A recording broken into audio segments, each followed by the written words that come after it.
Témoignage de Frère Lim de la ville de Kuala Lumpur, Malaisie, l'année 1990. Un homme asiatique fait le tour de l'enfer.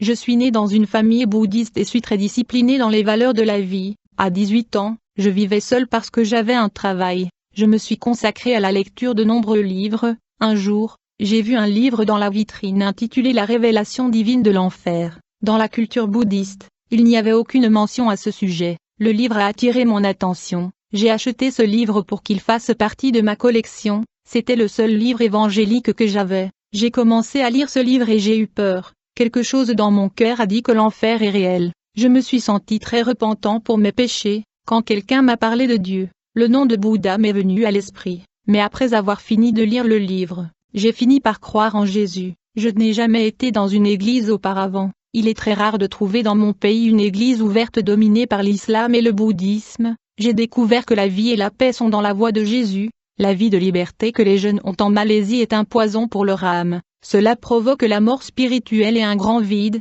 leur faisant perdre le vrai sens de la vie. La vie, c'est Jésus. Celui qui n'a pas Jésus-Christ perd la source de la vie. Celui qui quitte ce chemin a déjà perdu la vie et entre dans une phase de tourment et de tribulation de l'âme. Il n'y a pas de paix, seulement de l'incertitude et de l'illusion du monde. Le découragement de la vie est entré dans mon cœur à cause des difficultés que j'avais à vivre seul. Je pensais à des choses mauvaises pour que je consomme de la drogue et que je bois de l'alcool. Mais ce livre de révélation divine m'a donné de l'espoir. Je n'avais pas de Bible, mais la parole du livre a eu un effet sur mon cœur et a pénétré le fond de mon âme. Le mur des désirs maléfiques est tombé, ouvrant une fissure dans mon cœur. J'ai fait la première prière et l'effet de la présence de Dieu était plus grand. Je ne savais même pas comment prier pour la première fois. Je me suis agenouillé devant un Dieu que mon peuple n'a pas accepté, mais c'est le seul qui soit vrai. Après la prière, j'ai donné ma vie à Jésus et je me suis endormi. J'ai eu la première révélation dans un rêve. Jésus a commencé à me parler dans un rêve et à transmettre sa révélation.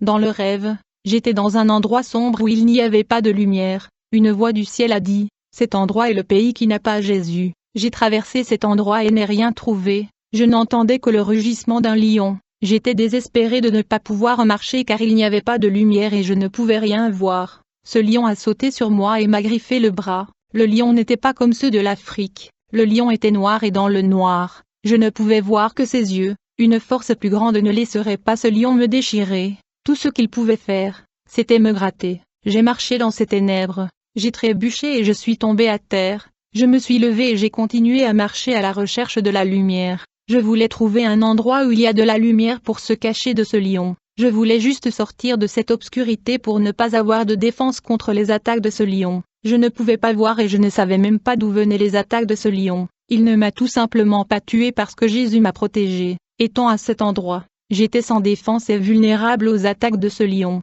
Je suis sorti de cette obscurité et suis entré dans un endroit où il y avait de la lumière. Dans cette clarté, je pouvais voir parfaitement. Quand je m'y attendais le moins, la bête était là près de moi. Il m'avait suivi et je pouvais voir cette bête qui m'avait tellement éraflé. Ce n'était pas le lion que je pensais rugir. Dans l'obscurité, je ne pouvais qu'entendre. Je ne pouvais pas voir clairement. Quelle était vraiment la bête?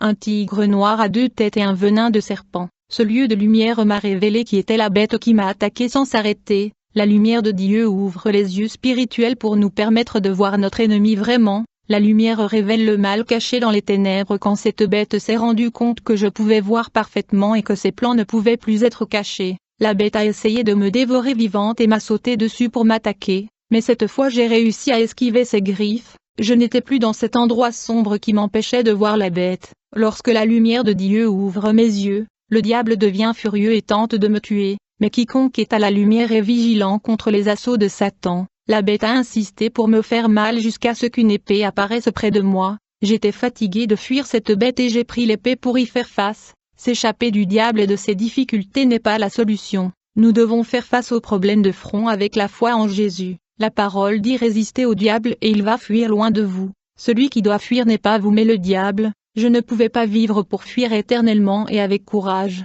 Comme David, j'ai affronté le diable. Cette épée qui m'est apparue m'a motivé à me battre. J'ai combattu cette bête et j'ai réussi à lui asséner un coup mortel qui l'a fait mourir. Cette épée est la parole de Dieu que nous utilisons pour vaincre le diable. Je me suis débarrassé de cette bête et je suis passé mon chemin. Je me suis réveillé le matin et je n'ai pas compris le sens parce que je n'étais pas un chrétien spirituel. Aujourd'hui, je comprends que le monde sombre était ma façon de marcher. Cette bête était un diable qui souffrait et opprimait ma vie. Le lieu de lumière que j'ai trouvé est la voix de Jésus, et l'épée qui m'est apparue était un missionnaire du Danemark qui m'a apporté une Bible.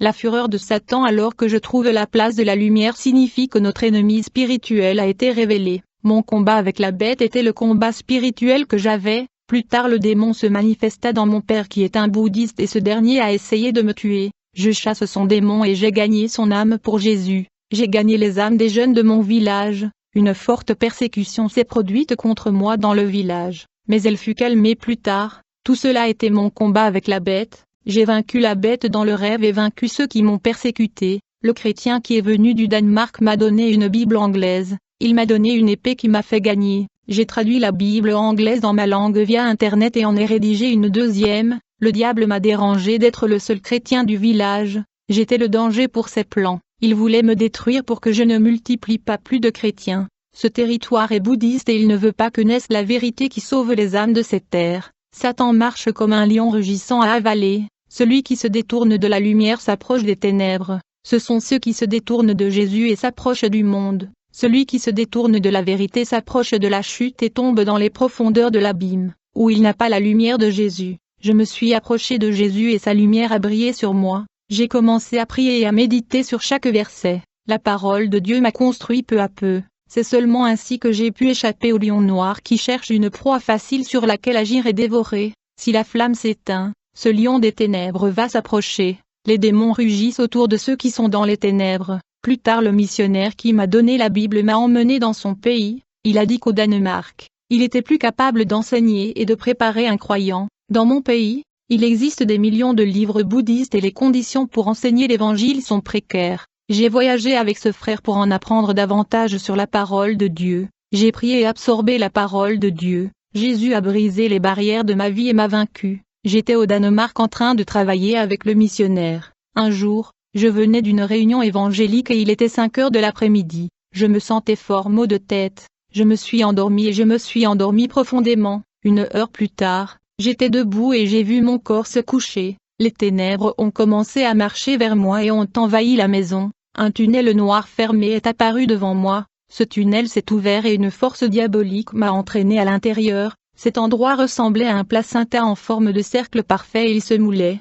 Ce placenta avait la vie et se nourrissait des âmes. Cet endroit qui était au départ un mas s'agrandit en taille et en largeur. L'endroit se remplissait comme une vessie et possédait une grande capacité d'âme. Un monstre hideux avec une apparence dégoûtante a dit: « J'ai un ordre divin de ne pas vous blesser. Je vais vous montrer comment les lois sont ici en enfer pour tous les résidents. » Le monstre m'a emmené à divers endroits en enfer. J'avais trop peur d'être avec lui. Ce monstre a un grand œil sur son front. Son corps était rempli des yeux qui gardaient cet endroit. Un de ses yeux dans le dos me fit un clin d'œil. Il a des oreilles sur le dos et sur les épaules. Il a des nez éparpillés sur tout le corps qui en sortait les sécrétions. Ce monstre puait beaucoup. Nous sommes entrés dans la première pièce de l'enfer qui fait partie de la maison de torture. Le monstre dit: « Voici tous ceux qui ont eu de mauvaises pensées alors qu'ils étaient sur terre. Ils n'ont pas cessé de penser au mal et sont morts dans leurs péchés. Les démons torturants ont ouvert leur crâne et ont déchiré le cerveau des gens et se sont nourris de ces mauvaises pensées. » Le monstre m'a emmené à la deuxième maison, où les démons torturaient les âmes perdues avec du fer chaud. Ils perçaient les yeux des gens qui regardaient le film pornographique pendant leur vie sur la terre. Le monstre a déclaré: « Ces personnes sont celles qui regardent la télévision, du contenu pornographique sur des sites web, des magazines et des livres. » Le monstre me regarda et dit: « Tes yeux sont mauvais, là-bas sur la terre, tu as regardé des femmes sensuelles, et si tu ne crucifies pas ces mauvais yeux, quand tu mourras, tu seras dans cette pièce et tes yeux seront transpercés pour l'éternité. » Quand le monstre a dit ça, j'avais très peur. Le monstre m'a emmené dans la troisième chambre de l'enfer. Il a dit: « Tout le monde dans cette salle a utilisé leurs oreilles pour entendre notre voix et a fait tout ce que nous leur avons dit. Ils ont également entendu notre évangile et fait notre volonté. Les démons ont percé les oreilles des gens puis les ont arrachées. Ils ont saisi les oreilles des gens et les ont fait frire dans une poêle géante. » Le monstre a dit: « Ces gens écoutent des chansons qui ne sont pas chrétiennes. Voici des chrétiens qui écoutent nos chansons. Toutes les chansons qui louent pas le monde, l'argent, la femme et les richesses sont les nôtres. Toute chanson qui ne louait Dieu nous appartient. » Les démons poussèrent un fer rouge dans les oreilles des gens qui passaient de l'autre côté. le monstre m'a emmené dans la 4e pièce de l'enfer. Il a tous les jeux pour adultes et enfants comme les échecs, la dame, le pont, les dominos, les jeux de machines et les maisons de loterie. Les personnes qui y sont torturées sont accros aux jeux. J'ai vu des enfants accros aux jeux dans cette pièce. Les démons coupent les mains des toxicomanes aux jeux. Le monstre a dit, il y a des chrétiens accros à nos jeux de divertissement. Certains d'entre eux ont dépensé leur argent sur des paris. Le monstre m'a emmené dans la 5e pièce. J'ai vu des chaudrons pleins de cœurs humains dans de la lave en ébullition. Le monstre a dit, ces cœurs qui proviennent des chaudrons sont mauvais et ont gardé les désirs et les pensées pécheurs. Lorsque vous escaladez la terre, ne gardez rien de mauvais dans votre cœur de venir ici. Les gens dans cette pièce n'avaient pas de cœur. À la place du cœur, il n'y avait qu'un seul trou vide. Le monstre m'a emmené dans la 6e pièce. C'est une salle de danse qui ressemblait à une salle d'exposition. La réalité est que le spectacle dans cette pièce ne se ressemblait pas du monde. Toutes les personnes ont été forcées de danser sur les ongles des braises. Le sang coulait à chaque pas. Les ivrognes étaient assis sur la chaise qui les tenait pour ne pas partir. Ils ont tous bu de l'acide qui leur a fondu la gorge. Toutes les boissons alcoolisées sont acides en enfer. Le monstre m'a emmené dans la 7e pièce. C'est un bordel où les démons forcent des hommes et des femmes efféminés à avoir des relations sexuelles avec eux. Tout ce qu'ils ont fait sur terre,